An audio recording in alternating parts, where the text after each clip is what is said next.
Hello dear student, स्वागत है आप सभी का पुनः एक नए वीडियो लेक्चर में।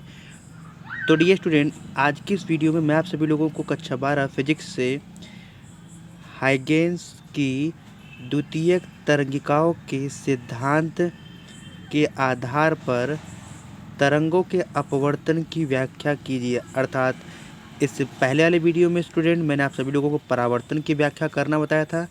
तो आज की इस वीडियो में मैं आप सभी लोगों को स्टूडेंट अपवर्तन की व्याख्या करना बताऊंगा। तो डियर स्टूडेंट, चलिए इस डेरिवेशन की शुरुआत करते हैं और अच्छे से समझिएगा। जहाँ भी स्टूडेंट आपको दिक्कत होगी बताइएगा बेटा आपको वहाँ पे। अब ध्यान सुनिए। सबसे पहले हम दो माध्यमों को अलग करने वाले एक पृष्ठ की रचना करते हैं। ये देखिए ध्यान से, ये एक ऐसा पृष्ठ है जो दो माध्यमों को अलग करता है। और बेटा इसके इधर प्रथम माध्यम है और इसके इधर बेटा आपका द्वितीय माध्यम है। तो जो प्रथम माध्यम है, प्रथम माध्यम में जो है प्रकाश की चाल बेटा c1 है और द्वितीय माध्यम में प्रकाश की चाल जो है बेटा वो c2 है। अर्थात प्रथम माध्यम में जो बेटा प्रकाश की चाल है वो विरल माध्यम है, विरल माध्यम में प्रकाश की चाल c1 है और सघन माध्यम में बेटा प्रकाश की चाल जो है c2 है। तो ये देखिए, इनफाइनाइट से दो प्रकाश किरण, ध्यान देखिएगा, ये एक प्रकाश किरण और ये एक प्रकाश किरण जैसे ही इस पृष्ठ पर आपतित होती हैं तो यहाँ ये जो आपतन बिंदु है, आपतन बिंदु बेटा यहाँ पे अभिलंब बन जाता है। यहाँ भी देखिए आपतन बिंदु पे बेटा यहाँ पे अभिलंब बन जाता है। तो आपको हम बताएं बेटा अपवर्तन का नियम क्या कहता है कि जब कोई प्रकाश किरण विरल माध्यम से सघन माध्यम में जाती है तो वह अभिलंब से सटने का प्रयास करती है बेटा। जब कोई प्रकाश किरण विरल माध्यम से सघन माध्यम में जाती है तो बेटा वह अभिलंब से सटने का प्रयास करती है। और वैसे यहाँ भी ये प्रकाश किरण विरल माध्यम से आ रही है, जैसे ही आएगी तो ये क्या करेगी बेटा, यहाँ पे सटने का प्रयास करती है। तो आप ध्यान दीजिए, ये आपतित किरण है और ये अभिलंब है। तो बेटा आपतित किरण और अभिलंब के बीच में ये जो कोण आई बन रहा है ये आपतन कोण है। और यहाँ देखिए ये बेटा आपका आर बन रहा है, ये आर, ये आर, आर, ये अपवर्तित किरण है, ये अपवर्तन कोण है बेटा, ये भी अपवर्तन कोण है। अब हम आपको बताए थे ये क्या है बेटा, जो पीले रंग की क्या तरंगाग्र है। और तरंगाग्र हमेशा दो प्रकाश किरणों के लंबवत बनता है, एक ये प्रकाश किरण है बेटा और एक ये प्रकाश किरण है। तो ये देखिए तरंगाग्र जब धीरे धीरे जब आगे बढ़ेगी बेटा तो यहाँ बनेगी। तो इस तरंगाग्र का नाम आप रखें क्या, ए और बी। अब ये तरंगाग्र जब धीरे धीरे यहाँ पे आएगी तो यहाँ से टकराने के बाद देखिए ऐसे यहाँ आएगी बेटा। तो इस तरंगाग्र का नाम रखा गया है ए डैश और बी डैश। और तरंगाग्र बेटा हमेशा जो है 90 अंश का कोण बनाते हैं, चाहे इधर बनाए चाहे इधर या इधर बेटा 90 अंश का कोण। इधर भी देखिए ये 90 अंश का कोण ही बनाएंगी। क्लियर बेटा। तो जब ये इसका एंगल आई है तो हम क्या करते हैं, अगर इसकी वैल्यू निकालनी है तो हम क्या करेंगे, क्योंकि ये जो कोण है 90 अंश का बनना है, ये जो कोण है बेटा 90 अंश का बनना है और इधर भी देखिए ये कोण 90 अंश का बनना है। तो हम क्या करेंगे, 90 में से आई को घटा देंगे तो हमारा ये मान निकल के आ जाएगा स्टूडेंट। ठीक है। अब आपकी जो भाषा है स्टूडेंट वो समझने का प्रयास कीजिए। इसमें ये लिखा गया है कि जो तरंगाग्र है, तरंगाग्र एक तो बी है, बी को बी डैश तक, एक है बेटा बी को बी डैश तक, ये तो दूरी है। बी और बी डैश यहाँ पे क्या है, दूरी है।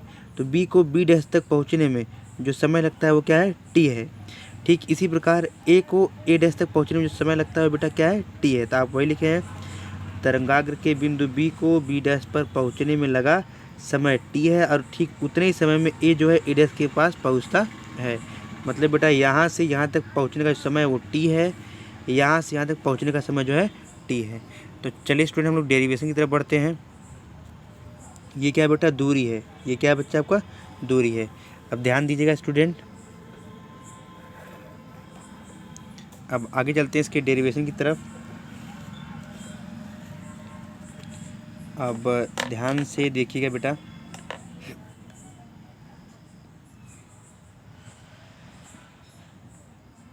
तो अभी हम लिखे थे दूरी बराबर 4 गुणे समय, दूरी बराबर 4 गुणे समय। अब दो दूरी निकालेंगे।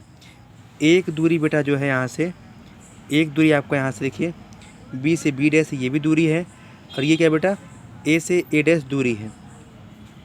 तो ध्यान से गौर फरमाइएगा बेटा, आप यहाँ पे लिखे हैं दूरी के लिए जो फार्मूला बनाए हैं। तो लिखे हैं दूरी बराबर चाल गुणे समय। तो दूरी प्रथम माध्यम में बी बी डैश था, प्रथम माध्यम में बी बी डैश था, और चाल प्रथम माध्यम में C1 था, समय t, और दूरी बराबर चाल गुणे समय। पुनः तो यहाँ पे दूरी दूसरे माध्यम में दूरी ए डैश है और चाल C2 यहाँ पे t। इसी समीकरण नंबर 1, इसी समीकरण नंबर 2। अब आप देखिए, आपको एक त्रिभुज लेना है, आपको एक त्रिभुज लेना है, ध्यान दीजिएगा। अब वो त्रिभुज कौन सा लेना है आपका, यहाँ से देखिए, एक आपका यहाँ पे ए बी और बी डैश। तो ये समकोण है बेटा, तो समकोण के ठीक सामने बनता है आपका क्या, कर्ण। और अगर ये थीटा है, थीटा, अगर इसे बेटा आप थीटा मान लेंगे, थीटा, तो थीटा के सामने बनता है आपका लंब, ये आपका बनेगा कर्ण। ठीक है बच्चा, तो समकोण त्रिभुज कौन सा ले रहे हैं, ए बी और बी डैश। तो आप वही लिखे हैं बेटा, यहाँ पे ध्यान दीजिएगा। आप लिखे हैं जो त्रिभुज है ए बी बी डैश से आप लिखेंगे साइन आई, क्योंकि वह आई है, साइन आई बराबर अर्थात साइन थीटा बराबर लंब बटे कर्ण। तो अभी हम बताए हैं डायग्राम बेटा, लंब क्या था, लंब ध्यान दीजिए, हम यहाँ पर डायग्राम समझाए हैं। लंब यहाँ पे क्या बेटा, बी और बी डैश क्या है, लंब है, और कर्ण क्या है, दोनों त्रिभुजों का। अगर हम त्रिभुज ए डैश बी डैश भी लेते हैं, उसका भी कर्ण क्या होगा, ए और बी डैश। तो यहाँ ध्यान दीजिएगा, यहाँ ध्यान दीजिएगा बेटा आपका, यहाँ देखिए, तो जो लंब है, लंब के लिए आप क्या लिखते हैं, बी बी डैश, और कर्ण बताया आपका दोनों त्रिभुज का ए बी डैश होगा, समीकरण नंबर 3। और ऐसे ही अब हम त्रिभुज ले रहे हैं बेटा आपका, अभी हम बताए थे ए डैश और बी डैश। तो ये बेटा ये थीटा है, ये आपका लंब कहा जाएगा, ये आपका कर्ण है। तो त्रिभुज आप लिए हैं, ध्यान दीजिएगा बच्चा आपका अच्छे से, त्रिभुज आप लिए हैं ए डैश बी से, तो साइन थीटा बराबर लंब बटे कर्ण। तो यहाँ पे लंब क्या हो जाएगा बच्चा, अभी हम बताए थे, अगर थीटा इसको मानेंगे, अगर थीटा इसको मानेंगे तो लंब ये होगा बेटा ए डैश, और कर्ण हमारा वही ए बी डैश होगा। तो आप ध्यान दीजिएगा, तो यहाँ देखिए, तो यहाँ पे ए डैश लंब हो गया, और कर्ण हमारा क्या हो गया, ए बी डैश, दोनों का कर्ण जो है वो सेम है। अब स्टूडेंट आप क्या करते हैं, ध्यान से देखिएगा बेटा। अब आप लिखे हैं जो समीकरण 3 था, समीकरण 3 को जो है समीकरण 4 से भाग करेंगे। समीकरण 3 में आई का मान निकाल लेते हैं हम लोग, समीकरण 3 में बेटा यहाँ देखिए आई का मान निकाल लेते हैं। और समीकरण 4, तो समीकरण 3 है साइन आई को हम भाग करेंगे किससे, साइन आर से। तो साइन आई का मान पता है, साइन आई का मान पता है बेटा क्या, बी बी डैश बटे A B dash, B B dash बटे ए बी डैश।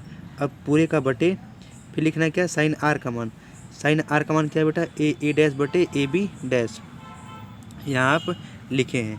तो आप क्या करते हैं स्टूडेंट, ध्यान दीजिएगा, फिर हम क्या करते हैं, साइन आई बटे साइन आर को उतार देते हैं, बराबर तो बराबर। तो ये जो पहला है बेटा इसको ऐसे रहने देते हैं, बी बी डैश बटे A B dash, B B dash बटे ए बी डैश।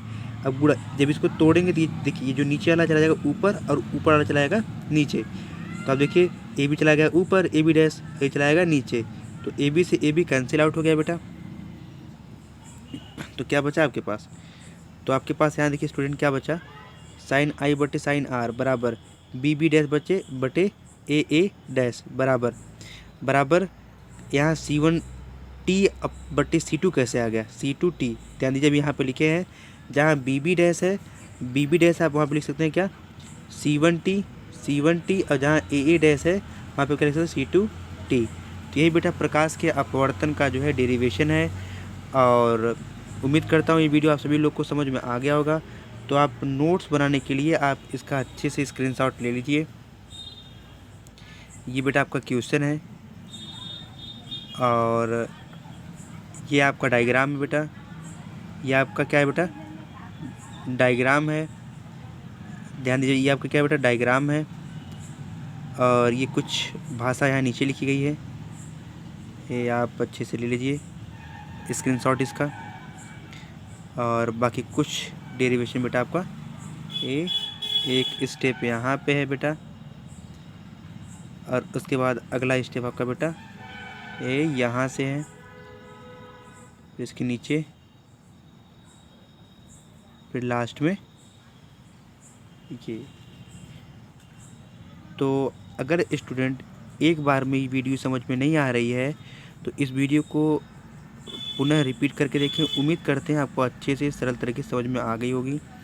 तो ऐसे ही ढेर सारी वीडियो पाने के लिए आप हमारे यूट्यूब चैनल को लाइक, सब्सक्राइब और शेयर कीजिए। धन्यवाद माय डियर स्टूडेंट।